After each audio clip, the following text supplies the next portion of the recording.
Welcome to the Hef Spot. It's your girl T Hef, and today we just gonna have us a little chat. You know your girl be chatting. I do. I know I do. But anyway, I just wanted to talk to y'all about taking leaps of faith and how far you can get and how much you can accomplish with taking leaps of faith. For me, I went from being a stay-at-home mom to a six-figure entrepreneur, literally overnight. And it all started with taking a leap of faith. I kid you not. Nothing more, nothing less. I promise you. Like, it was 2019. COVID hit. Everything was shut down. And I was bored. Like, literally bored. I had nothing to do. And I was like, man, I need to do something. And I started back braiding because I've been knowing how to braid forever. And I started back braiding, but it wasn't that fun for me. It wasn't, like, I wasn't passionate about it. But I was like, I might as well. And I started making a little bit of money, but it was taking a lot of time. And I was like, this may not be it. And I was scrolling on Instagram. Shout out to Instagram. And I don't remember who it is for the life of me. I always try to think about this, but I don't remember who it was. And I seen this person with locks. And I was like, oh my gosh, her hair is so beautiful. I'm gonna try it. That's me. I'm always trying to try something. I'm gonna try it. And so I tried it. I did the style on myself, and I was like, oh, this is actually cute. And so I posted a couple pictures on Instagram and on Facebook. And at the time, Facebook had these hair groups where you could just like post pictures of like new styles, or if you were a stylist, to get clientele. And I just posted it in there. Mind you, I would have never did that because, first of all, I've told y'all in other videos, I don't like negative feedback. I don't like negativity, period. You know what I'm saying? Like, I don't like judgment. And for some odd reason, I was like, you know what? I'm gonna post it. I'm gonna take that leap of faith and I'm gonna post it. And I got nothing but positive feedback. And people like, oh, how much do you charge for this style? Charge? How much do I charge?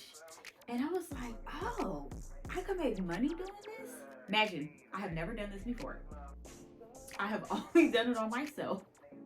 And I was like, okay, they asked about charging how much I'm gonna charge. That means I could make some money. So I remember charging, I think, $225. Truthfully, that was a ripoff, but I knew nothing about the hair industry. I knew nothing about business. I knew nothing. I was just like, $225. And I felt like that was too much. I didn't think nobody was gonna pay. They was flooding in. Oh, can I book? And at the time I charged a $50 deposit because that's around how much the hair was. It was really a little bit more, but I didn't want to ask for more because I already felt like it was too much. And then I just started banging them out. Like, I got my first client, I will never remember, hands shaking. I was so scared, y'all, because I didn't know what the hell I was doing. I had done this one time and one time only. I didn't know what I was doing, y'all, but I was like, I'm gonna take that leap of faith and I'm gonna do it. I took my little room. I had an extra room downstairs. It was supposed to be my guest room, and I turned it into like an in-home salon suite. It was nothing in here, y'all. It was a chair and maybe a little mirror. Like, I had nothing in here. We would listen to music. I had no TV. I had nothing. We would listen to music and I would do their hair, okay, as I feared for my life because I didn't know what the heck I was doing and how it was going to turn out. So my first client came and it took me 6 hours. And in 6 hours, I had only made, minus what I spent on the hair, probably like $65. That meant I had only made like 100 something bucks, y'all. Like, it was nothing. And then divide that by 6 hours. I literally made no money. It was not worth it. But I was excited and I kept doing this. I was like, I'm sticking to it. Like, I'm getting to it. And when I would do hair from 5 a.m. all day long. And in my first 2 months, even though I was only charging $225, which included hair, y'all, I made $10,000. And to me, that was a lot. I didn't have to leave my house. I didn't have to find nobody to take care of my kids while I was gone. I was like, oh, I can do this. And then from $225, I was like, I'm gonna go to $255. So their deposit would cover majority of their hair, and I would make a tiny bit more. And then from $255, I went to $275. And then from $275, I went to $300 because now I'm in popular demand. Now I have a skill that not a lot of people have. Or it's not that they don't have it, they're either afraid to do it, or they're just not interested in doing it, or they don't see the market in what I'm doing. So for a long time, I was one of very few, if not the first person in this city to do locks. Then I became one of very few, because then a couple other people started catching on, like, oh, this is different. Not a lot of people are doing this. This is a market.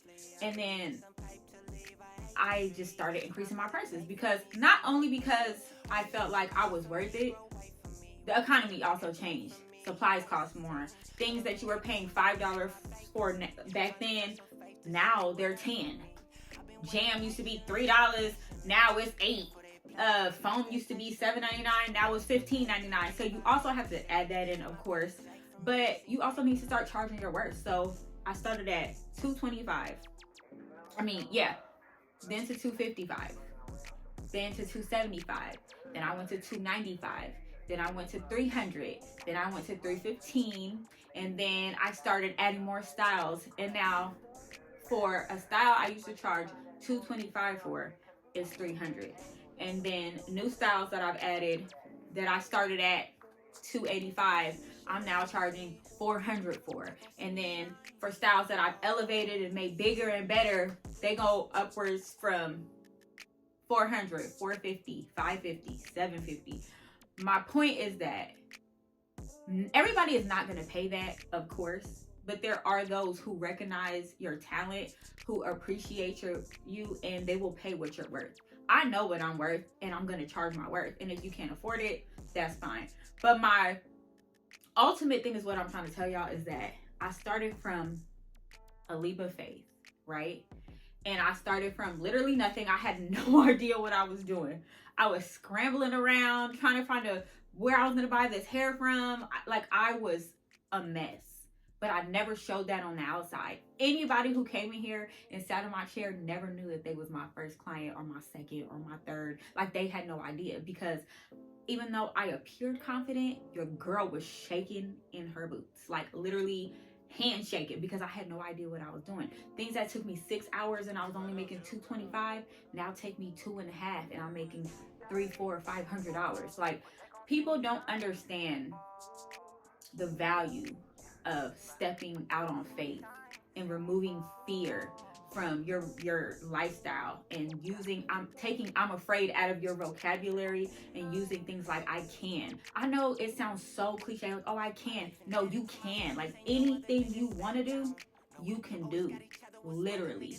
And so I literally went from stay-at-home mom, no income, to a six-figure hairstylist, like, overnight. Like, literally overnight. And I work part-time. I do one client a day.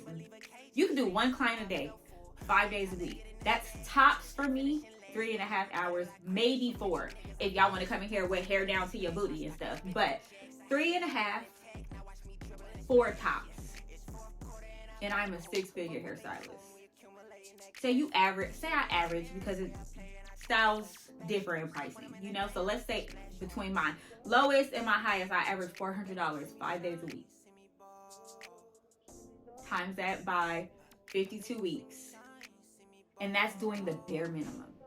Imagine if you step it up and you do 2 clients a day, 5 days a week. That's only 6 to 8 hours of your day, which is a full-time job to other people. You're averaging $800 a day. You times that by 5, and then you times that by 52, and tell me what you did. There's money out here to be made, and you have a talent with it. I know you do. You have something in you to offer. It doesn't have to be hair. It could be media stuff, photo stuff. It can be hair, nails, lashes, brows, clothes, shoes. Like, there's a market for you out here, because all of us have a talent. And they're all different. What you need to find your talent. What you need to do is find your talent, something you love, something you enjoy, something you're good at. And truthfully, even if you don't love and enjoy it, but you're good at it, once you start making that money and seeing how much it changes your life, just stepping out on faith, you will start to enjoy and love it. I promise you. Because I did not like to do hair. I did not. I don't like being around people I don't know. Even though I'm outgoing, I don't like being around people I don't know. I didn't. That was a big insecurity. Like, I hated being around people I didn't know. It made me very uncomfortable. And you would never know that I was that person if you met the person I am today. Like, I am probably one of the most outgoing people you'll probably ever meet, but I was not like that before. And the only thing that brought that out of me was stepping out on faith. Literally stepping out on faith, doing the things I was afraid to do, putting myself out there regardless of what people said about me, what opinions they had about me. I stepped out and I stood in it, and I didn't give up. And I have a beautiful life because of that. And not only a beautiful life, I love the person I've become. I am such a dope person. To me, I am. Like, I love the person that I am. And that all started with that leap of faith. And I know it's just like, like that. If I never took that leap of faith and jumped over my fence of fear, I wouldn't be here today. Like, I would not be sitting in front of you talking to you on this camera, because I would still be too afraid to do it. Like, that leap of faith has opened so many doors for me and changed so much in my life for the better. And I am so grateful to God, first of all. And I'm so grateful for all the people I have met. Like, y'all are so fire. Like, I have met some fire people. Like, y'all are beautiful. You're smart. You're encouraging. You're motivating. You're inspiring. Even when you don't think you are. You're bomb. And it's because of y'all that I can sit here and encourage others to take that leap of faith. Because y'all believed in me when I truthfully, in the inside, did not believe in myself. Y'all were just like, oh, you're great. I love your work. And it was just like, if it wasn't for that, I would still be that same girl. And so I just want to say thank y'all. And I hope that I encourage somebody to just take a leap of faith. If there's something you want to do it. You can do it. Like, I promise you, you can do it. And if you stick with it, you will be so surprised at every door that opens for you and everything that starts unfolding for you, because you took that leap of faith and you didn't give up. And so, yeah, y'all, I hope you got a little something from our little chat. I hope y'all have a blessed week. It is Monday, so I hope y'all enjoy the rest of y'all week. I hope y'all are productive, and I hope y'all start thinking about taking that leap of faith and what you want to do next. Don't be stagnant. I want y'all to start thinking about what it is that you can do talent-wise, and I want you to put yourself out there. Like, I challenge you to put yourself out there and stop being afraid of everything else. Only think about that leap of faith and what you're going to do next. So yeah, y'all know I could chat all day. Thank y'all again for tuning in, and I'll see y'all next time. I love y'all, and welcome to the house. So if you my friend, just pray for me, don't play with me. Been in these trenches faithfully, live dangerously. I really need some pipe to leave, I hate the streets. Took my brother Jake from me, see make believe. Hope you save a place for me, bro, wait for me. Won't let a